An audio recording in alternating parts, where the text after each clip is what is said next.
नमस्कार दोस्तों, स्वागत है आपका एजुएट लर्निंग यूट्यूब चैनल पर। इंडियन पॉलिटी के इंपॉर्टेंट क्वेश्चन सीरीज का पार्ट सेकंड में आज हम करेंगे नेक्स्ट 10 इंपॉर्टेंट क्वेश्चंस। ये क्वेश्चंस अपकमिंग कॉम्पिटिटिव एग्जाम्स चाहे NDA, CDS, state PCS, SSC या कोई भी अदर एग्जाम है, सभी एग्जाम्स में क्वेश्चंस बहुत इंपॉर्टेंट हैं। इस वीडियो को पूरा देखिएगा और सारे क्वेश्चंस को अटेम्प्ट करने का प्रयास कीजिएगा। Let's begin.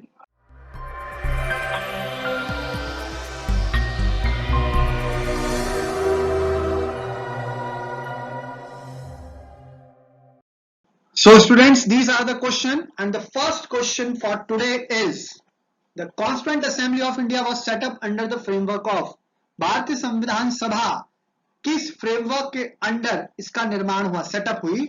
Option A Cripps mission, B cabinet mission, C Simon commission, D none of these. तो आप सभी जानते हैं भारतीय संविधान सभा का निर्माण किस मिशन या किस फ्रेमवर्क के अंडर ये सेटअप की गई। करेक्ट आंसर क्या है?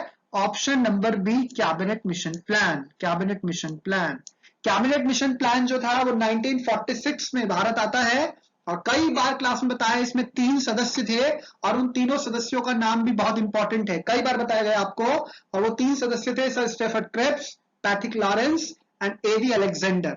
तो ये 3 सदस्य जो थे कैबिनेट मिशन प्लान, इन्हीं को कहा जाता है 3 सदस्य जो 24 मार्च 1946 को भारत आते हैं और इन्हीं के द्वारा जो प्लान दिया गया उसी की अनुशंसा पर फिर संविधान सभा के लिए चुनाव होते हैं, संविधान सभा का निर्माण होता है और संविधान सभा भारत के संविधान का निर्माण करती है। तो option number B is the correct answer. Next question, the ideals of liberty, equality, fraternity in the preamble are borrowed from the constitution of which country. भारतीय संविधान में जो ये लिबर्टी यानी स्वतंत्रता, समानता और बंधुत्व या भाईचारा के जो ये आइडियल्स हैं, ये किस देश के संविधान से प्रेरित हैं, वहां किस देश के संविधान से लिए गए हैं। Option A French constitution, B Australian constitution, C British constitution, D USSR constitution. सोचिए which is the correct answer. The correct answer is option number A French constitution. भारतीय संविधान में जो लिबर्टी, इक्वालिटी, फ्रेटर्निटी का सिद्धांत है, जो आइडियल्स हैं, ये लिए गए हैं फ्रांसीसी कॉन्स्टिट्यूशन से। और फ्रांस में जो सिद्धांत आए थे फ्रांसीसी क्रांति 1789 में फ्रेंच रिवॉल्यूशन से जनरेट हुए थे, ओरिजिनेट हुए थे। और हम इसके साथ साथ एक चीज और ध्यान रखेंगे कि जो रिपब्लिक कंसेप्ट है, गणराज्य, ठीक है ना, ये सिद्धांत भी अगर प्रश्न पूछा जाए तो वो भी हमारा फ्रेंच या फ्रांस से प्रेरित है। Next, the constitution of India derives it's ultimate authority from. Bharat का संविधान अपनी जो अल्टीमेट अथॉरिटी है वो किससे डिराइव करता है, यानी कि जो अल्टीमेट पावर है वो उसको किससे मिलती है। Option A Supreme Court of India, B Parliament of India, C people of India, D Constituent Assembly of India. अब आप जानते हैं, अगर आपने भारत की प्रस्तावना को ढंग से पढ़ा है तो आप इस प्रश्न का उत्तर दे सकते हैं और इस प्रश्न का सही उत्तर है option number C people of India, Bharat के लोग। प्रस्तावना में शुरू में ही हम पढ़ते हैं we the people of India और लास्ट की जो लाइन है वो क्या बोलते हैं, adopt, enact and give to ourselves this constitution. हम भारत के लोग, और अंत में बोलते हैं हम भारत के लोग इस संविधान को अडॉप्ट करते हैं, इनेक्ट करते हैं और अपने आप को आत्मार्पित करते हैं। यानी भारत के लोग जो हैं वो सर्वोच्च हैं, हमारी जो सोवर्निटी है वो लाया करती है the people of India, Bharat की। तो इसीलिए जो करेक्ट आंसर है वो option number C. So the next question is in which case Supreme Court held that preamble is integral part of the Constitution। किस केस में सुप्रीम कोर्ट ने कहा कि प्रस्तावना संविधान का इंटीग्रल पार्ट है। Option A SR Bommai case, option B Keshavananda Bharati case, option C Ashok Kumar Thakur case, option D MC Mehta case. बहुत इंपॉर्टेंट है, हम सभी जानते हैं ये क्वेश्चन बहुत इंपॉर्टेंट है, ये कई बार एग्जाम्स में पूछा गया है और इसका सही आंसर है option number B Keshavananda Bharati case. Keshavananda Bharati case एक बहुत ही लैंडमार्क जजमेंट है, बहुत ही लैंडमार्क केस रहा है इसमें। और हम सभी जानते हैं कि ये 1973 में जो इसका जजमेंट आया था, अभी तक की सबसे बड़ी कॉन्स्टिट्यूएंट बेंच जो बैठी है, संविधान पीठ जो बैठी है 13 जजों की, वो इसी केस में बैठी थी। और इसी केस में सुप्रीम कोर्ट ने कहा कि जो 13 जजों की न्यायाधीश थे, वो जो पीठ थी, उसमें कहा गया कि प्रस्तावना संविधान का भाग है, इसको स्पष्ट रूप से कह दिया गया। इसके अलावा इसी बात को एसआर बोमई केस में भी स्पष्ट किया गया और कहा गया कि प्रस्तावना संविधान का आधारभूत संरचना है। तो इसका सही आंसर है option number B, Keshavananda Bharati case. आप मुझे कमेंट बॉक्स में कमेंट करके बताइए केशवानंद भारती जो केस था इस वक्त चीफ जस्टिस ऑफ इंडिया यानी जो बेंच थी इसके हेड कौन थे, कौन इस पीठ की अध्यक्षता कर रहे थे, आप मुझे कमेंट करके बताइएगा।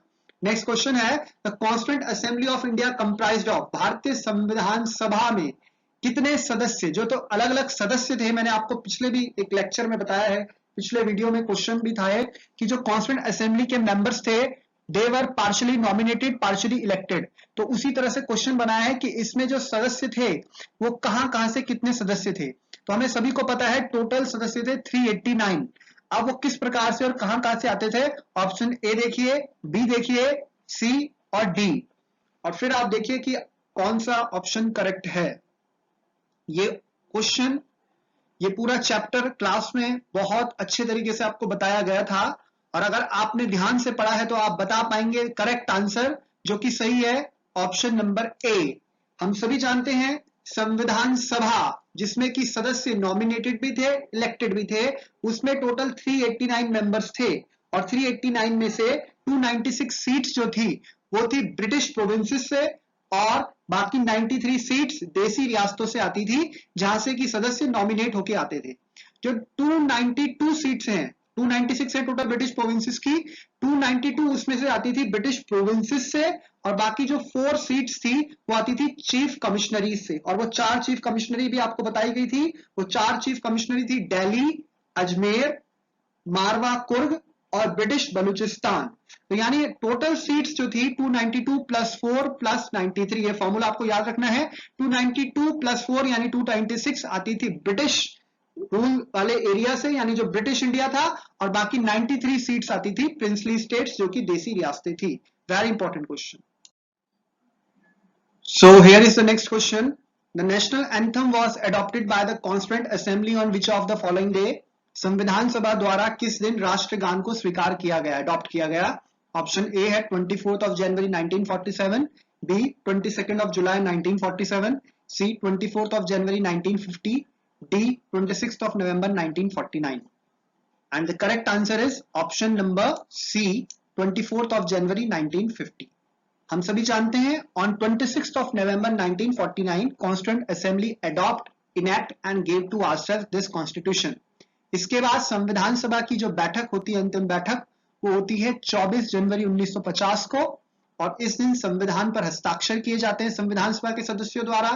साथ ही साथ इसी दिन भारत का राष्ट्रगान जो कि जन गण मन है, भारत का राष्ट्रगीत वंदे मातरम, और संविधान सभा के सदस्यों के द्वारा डॉक्टर राजेंद्र प्रसाद को भारत का राष्ट्रपति चुन लिया जाता है। तो वेरी इंपॉर्टेंट फैक्ट, ये तीनों चीजें जो इंपॉर्टेंट मैंने आपको बताई, 24 ऑफ जनवरी 1950 की डेट याद रखिएगा आप, यानी कि भारत का संविधान लागू होने से 2 दिन पहले की। आप मुझे कमेंट सेक्शन में कमेंट करके बताइए, बहुत इजी क्वेश्चन है, Who wrote the national anthem of India? Bharat का जो राष्ट्रगान है वो किसने लिखा। नेक्स्ट क्वेश्चन है which of the following is incorrect match? निम्नलिखित में से कौन सा जोड़ा, जो ये युग्म है, ये कौन सा जोड़ा गलत है। अब देखिए जुडिशियल रिव्यू एक तरफ लिखे हैं यहाँ पे फीचर्स, एक तरफ लिखे हैं सोर्सेस। जुडिशियल रिव्यू यानी न्यायिक पुनर्वालोकन यूएसए से लिया है, ये बात करेक्ट है। रेसिडुअरी पावर अवशिष्ट शक्तियां कनाडा से ली गई है, हम जानते हैं।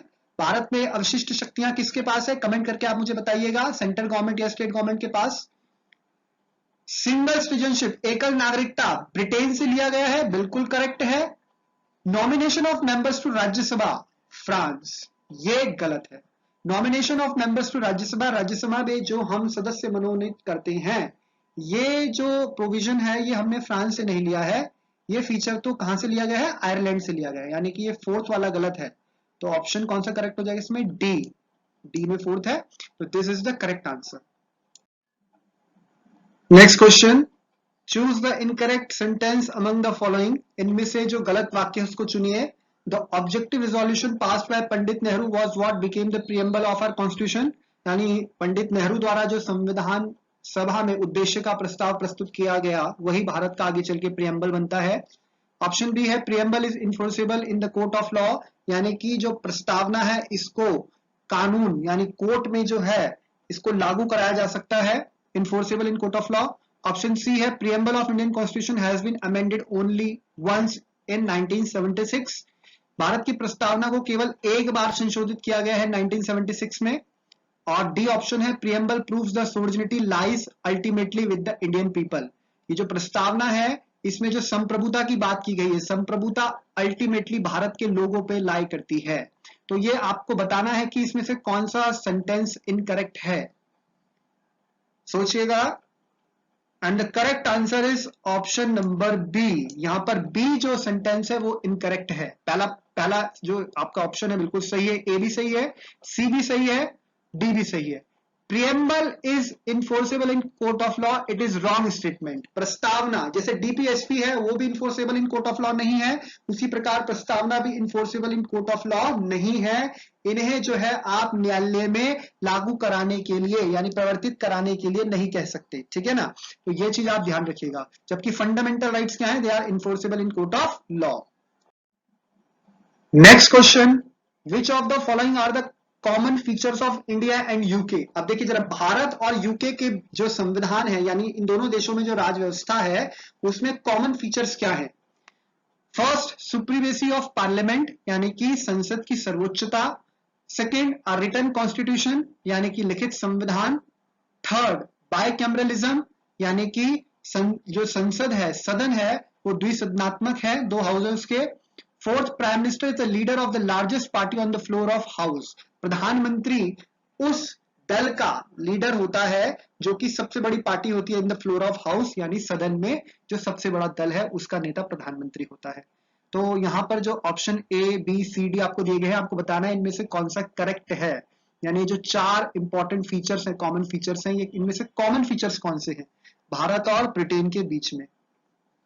तो पहला है सुप्रीमेसी ऑफ पार्लियामेंट, ये भारत में है नहीं, भारत में सुप्रीमेसी ऑफ पार्लियामेंट नहीं है, जबकि यूके में है।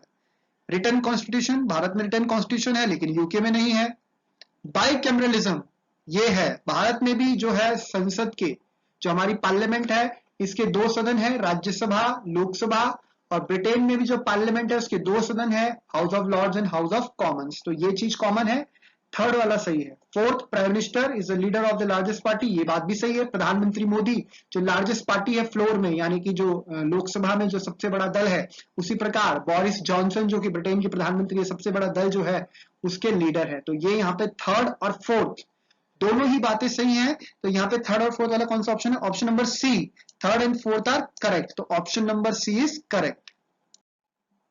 सो students, this is the last question for today.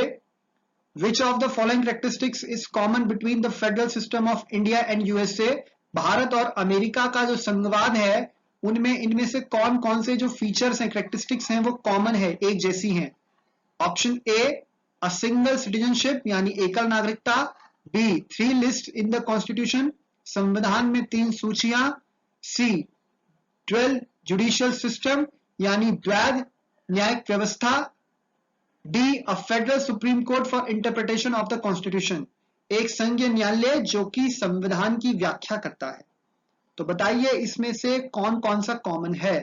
क्या सिंगल सिटीजनशिप कॉमन है? बिल्कुल नहीं, भारत में एकल नागरिकता है जबकि अमेरिका में द्वैध नागरिकता है। 3 लिस्ट इन द कॉन्स्टिट्यूशन, भारत के संविधान में 3 लिस्ट आप देखते हैं, 7th schedule of Indian constitution, union list, state list and concurrent list. America में ऐसा नहीं है। Dual judicial system, dual judicial system भारत में नहीं है, भारत का judicial system integrated, single and integrated है। D, a federal supreme court for the interpretation of the constitution, ये फीचर कॉमन है दोनों ही देशों में, यानी कि सर्वोच्च न्यायालय जो फेडरल सुप्रीम कोर्ट है वो कॉन्स्टिट्यूशन की व्याख्या करता है। D option is correct. तो इसी के साथ आज के 10 इंपॉर्टेंट क्वेश्चंस कंप्लीट हो गए। अब आपके टोटल 20 क्वेश्चंस में अब तक कंप्लीट हो गए हैं। नेक्स्ट क्वेश्चन भी बहुत जल्द आपके पास आएंगे, नेक्स्ट जो इसका सीरीज होगी। आप इन क्वेश्चंस को कॉपी में जरूर नोट कीजिएगा, बार बार रिवाइज कीजिएगा, जो भी एक्स्ट्रा फैक्ट मैं आपको बता रहा हूं उनको नोट करते हुए चलिएगा। आज के लिए इतना ही, बहुत बहुत धन्यवाद। Keep learning.